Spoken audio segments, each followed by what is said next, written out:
Salut à tous, moi c'est Sabri. Donc je voulais faire cette nouvelle vidéo pour vous donner les raisons qui m'ont poussé à vivre en Thaïlande. Voilà, aujourd'hui ça fait 2 ans que je suis en Thaïlande et la raison pour laquelle j'ai décidé de venir ici est toute simple, c'est que je ne l'ai pas décidé. Voilà, j'ai jamais planifié de venir m'installer en Thaïlande ou quoi que ce soit en fait, hein. Et j'ai jamais, voilà, je me suis jamais dit ok, j'aimerais planifier, chercher un travail, aller sur place. Pour ma part, j'étais venu une première fois en vacances. J'étais même pas en Thaïlande, en fait, j'étais en Malaisie, pas très loin. Et quand j'étais en Malaisie, avec mon ami, on s'est dit pourquoi pas faire un saut en Thaïlande. Voilà, tout le monde parle de la Thaïlande. Voilà, donc on n'est pas parti à Phuket, mais on est parti à Bangkok. On est arrivé à 22 h, je me rappelle. Et ce soir-là, on est arrivé à 22 h. Franchement, 1 heure et demie après, j'ai perdu mon passeport.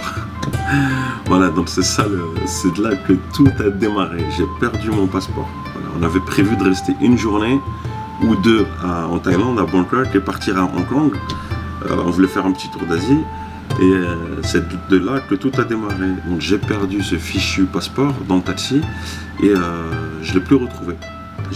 Donc j'ai dû aller à l'ambassade pour demander un autre passeport. Et à ce moment-là, en fait, à l'ambassade, on m'a dit ok, mais demain c'est férié, c'est fermé, c'est l'anniversaire du roi. Ensuite, c'était la date d'anniversaire de la reine. Bref, voilà, toute une suite d'événements qui font que je ne pouvais pas avoir mon passeport avant 1 ou 2 semaines. J'étais vraiment en colère, j'étais très énervé. Et ce jour-là, j'étais en colère et je me suis dit ok, la Thaïlande c'est quoi ce pays de merde. Et je veux rentrer tout de suite, je veux me barrer, je veux partir à Hong Kong, etc. Enfin je voulais continuer mon voyage avec mon ami. Une journée passe, 2 journées passent, toujours dans le dégoût. Mais petit à petit, ce pays a quelque chose de magique. Ce pays m'a apporté une autre vision. Vraiment, une autre vision, on va dire, une autre vision de la vie, vraiment. Voilà. J'étais observateur pendant ces 2 jours. Voilà, on avait quelques petites incompréhensions, des codes culturels différents. Voilà, j'avais vraiment pas planifié de venir en Thaïlande ou quoi que ce soit. Mais je me suis dit, merde, il y a pas mal de trucs, ça j'aime pas, etc. On était un petit peu dans le jugement. Voilà. Mais petit à petit, au bout de 2 jours, punaise, on est sorti, on a fait quelques restaurants, on a rencontré des gens, et vraiment, c'était l'ascenseur affectif, c'était une surprise. Voilà, pour moi, c'était une surprise dans le sens où, je sais pas, je me suis dit, waouh, je m'attendais pas à ça du tout en fait. Les Thaïlandais sont très souriants. Bon, c'est après que j'ai appris que c'était le pays du sourire, qu'on appelait la Thaïlande le pays du sourire. Voilà. C'est des gens qui vivent un petit peu, on va dire, au jour le jour, qui savent apprécier les choses, qui savent sociabiliser, se retrouver autour d'un repas. Ils font ça assez régulièrement, même plusieurs fois par jour. Voilà, ils se mettent autour d'une table, boivent un coup, etc. Et cette simplicité de la vie, en fait, c'est ça qui a attiré mon attention, qui m'a beaucoup marqué. Voilà, on est sorti, j'ai vu un petit peu comment ils faisaient la fête, comment ils travaillaient, les étudiants en fait en tenue d'uniforme, quand ils terminaient l'école, ce qu'ils faisaient.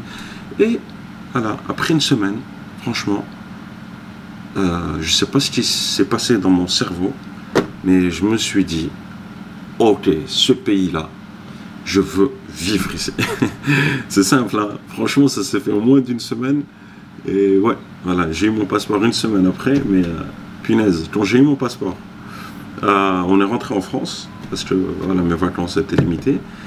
On est rentré en France, et en rentrant en France, voilà, qu'est-ce que j'ai fait? Tout de suite, j'ai annoncé à mes proches que j'allais repartir en Thaïlande. Repartir en Thaïlande et vivre en Thaïlande. Donc, c'est de là qu'il fallait vraiment commencer à planifier pour moi. Okay, donc à ce moment-là, c'est vrai, je travaillais dans une boîte en France, c'était une boîte japonaise, et cette boîte, c'est une multinationale, ils avaient des filiales un petit peu partout dans le monde. En rentrant, j'ai annoncé aussi aux membres de mon équipe au travail que, voilà, que j'allais quitter la boîte, que j'allais quitter la boîte, que j'allais partir en Asie. J'ai pas précisé quel pays, parce que si je leur dis je vais en Thaïlande, ils vont me dire ouais, toi tu vas, voilà, tu vas pécho des meufs et blablabla, machin, etc. Bon, je voulais pas trop qu'ils rentrent dans ce jugement, donc j'ai dit je vais en Asie. Voilà, ça fait un peu plus classe. Voilà, ils s'imagineront peut-être la Chine ou autre chose, mais j'ai dit ok, je vais en Asie. Donc, je suis rentré, je suis resté 2 mois, okay, 2-3 mois en France supplémentaires, et un mois avant, j'ai commencé à bombarder de mails. J'ai envoyé des mails à tout le monde sur LinkedIn, sur les plateformes d'emploi. Il y a JobDB par exemple, .com. Mais j'ai bombardé d'emails, et sur LinkedIn aussi. Et j'ai eu de la chance, quelqu'un m'a répondu. Il m'a dit ok, tu veux venir en Thaïlande? En fait, pardon, je précise juste un petit détail, c'est que quand j'envoyais des mails sur LinkedIn, je disais pas que j'étais en France. Enfin, je disais que j'étais en France, mais je disais que j'allais être en Thaïlande tel jour. Voilà, est-ce qu'on peut profiter de l'occasion que je sois là-bas pour qu'on puisse prendre un café ou se rencontrer. Voilà. Donc ça passe beaucoup mieux que de dire ouais, je suis en France. Voilà, est-ce que vous voulez me recevoir en entretien? Donc là, le mec il se dit je vais lui payer son billet, machin, etc. Bon, moi c'était pas ça. Pour moi, ce qui s'est passé en fait, voilà, c'est que je leur disais ok, je vais être là tel jour. On me disait ok, il n'y a pas de souci, voyons-nous, rencontrons-nous. Donc il y a une boîte qui a accepté de me rencontrer, comme ça. Quand j'ai débarqué, je m'attendais à un entretien, donc j'ai passé une semaine à préparer l'entretien, préparer un petit peu sur, voilà, préparer sur la culture, apprendre quelques mots thaï, etc., etc. Le jour où je suis arrivé en entretien, vous savez ce qui s'est passé? Ça a duré 3 heures. 3 heures d'entretien. Franchement, 3 heures. Vous vous imaginez à quoi? Quelles sont vos qualités, quels sont vos défauts? Non, non, non, non. L'entretien, en fait, on m'a reçu, on m'a présenté à tout le monde, on m'a fait visiter les lieux. Et on a fait quoi après? On a mangé. C'est bizarre, mais on a mangé, on est parti manger ensemble, on a discuté, ça c'est bon, ça c'est pas bon, etc. Ah, toi tu viens d'où, tu fais quoi, pourquoi tu aimes bien la Thaïlande? Il n'y a pas eu une seule question.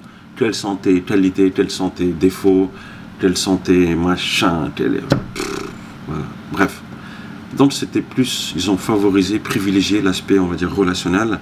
Parce que vous allez travailler avec quelqu'un, mais c'est avant tout l'aspect relationnel. Est-ce que j'étais favorisé par rapport au fait que je sois français? On va dire oui et non. Voilà. Ils m'ont pas fait de cadeau, évidemment, parce que voilà, j'ai fait des études, j'ai une certaine expérience, donc j'ai une plus-value que je pouvais apporter à ça.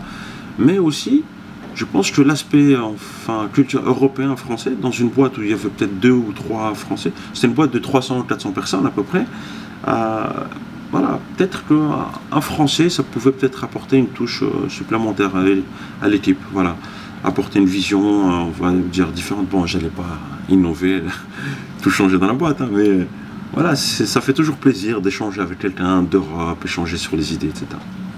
Voilà, donc j'avais commencé à travailler un petit peu avec eux, et ça m'a permis d'avoir, on va dire, un pied-à-terre ici, travailler en Thaïlande, pouvoir vivre ici et d'avoir mené une vie assez simple. Voilà, voilà. Donc, n'hésitez pas, si vous avez quoi que ce soit comme question, hein, que ce soit par rapport au travail ou que ce soit par rapport à la vie, ici, mais voilà, n'hésitez pas à me poser vos questions, j'y répondrai volontiers, mais sachez que voilà, si vous aussi vous avez envie de travailler ou vivre en Thaïlande, j'ai beaucoup d'amis ici qui l'ont fait, et c'est pas le combat, enfin, c'est pas un combat impossible, quoi. Je veux dire, c'est super faisable. Il suffit de savoir où pointer le bec, voilà. Voilà, savoir comment chercher un taf, comment chercher un appartement, et c'est super faisable. Voilà. Bon, bah écoutez, j'espère que cette vidéo vous a été utile.